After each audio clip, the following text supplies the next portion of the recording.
Good morning, everybody. Dear President, Dr. Seva, thank you very much for the invitation. Dear interpreters, my sincere thanks also for your help. 5 minutes, we go. Diplomacy. It's a word that has become a little bit inflationary. Cooperation can be with youth cooperation, cultural cooperation. It does not necessarily have to be diplomacy. Diplomacy, and I'm a little bit conservative on that topic, is intergovernmental relations. It's the conduct of international affairs, government to government. Youth cooperation, cultural cooperation, wonderful, but not everything is diplomacy. If you want to break it down to a mathematic formula, I always say diplomacy means conduct talks in all circumstances. Diplomacy, unfortunately, has become a bad word in EU circles. You're not supposed to look for diplomatic solutions.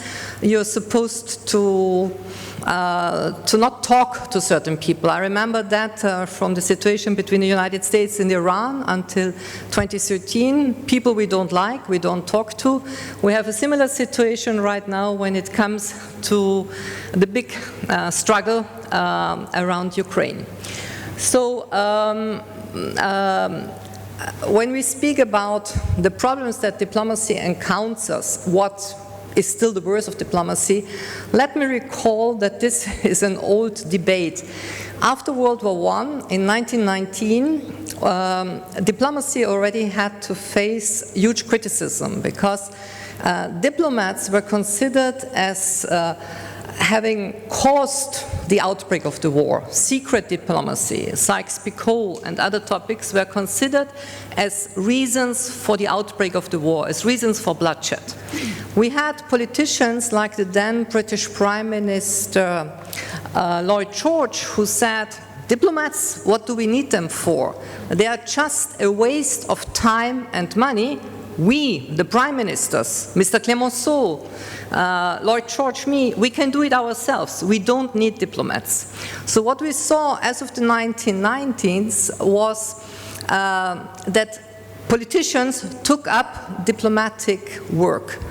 And that was a watershed line, and we saw the outcome, because the treaties of Trianon, of Versailles, of Saint-Germain, they did not lead to any solution. They were done by politicians, not by diplomats. And the huge difference between a politician and a diplomat, and I consider myself first and foremost as a diplomat. I never was with any political party. I was appointed independent expert minister. And a diplomat looks for solution and not for re-election. I never had to run for votes. So that's a big difference. I never promised anything to anybody. And let me just briefly recall my third visit as a minister. My second phone call was to my then colleague, Minister Mevlüt Çavuşoğlu. And after 2 years of a total standstill in the relations between Ankara and Vienna, it was my desire to restart talking to each other, because that had been stopped, unfortunately, for various reasons. And talking to each other, creating trust, taking time for each other, I must say, and I don't say it because I happen to be again in Istanbul, a city that means a lot to me. I was here first time in 1968, and it's always a pleasure to be back.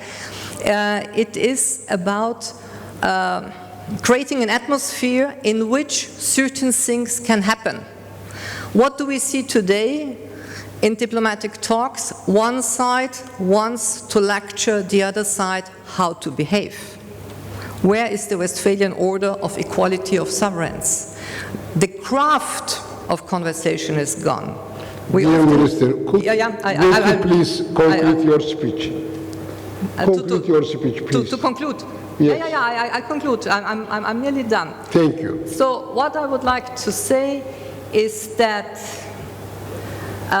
intergovernmental relations can be done often much better in a bilateral way. We have seen, unfortunately, the breakdown of multilateralism with the Doha round in the World Trade Organization, and it's not the only place. And when we see the return of classical bilateral diplomacy, which is going on, for instance, right now between Washington and Moscow, we see the building of trust. There will be hiccups, there will be many setbacks. Ukraine is on the agenda, but it's not the only agenda. And I would call that what is happening right now in that format, the return of classical bilateral diplomacy, and may it work.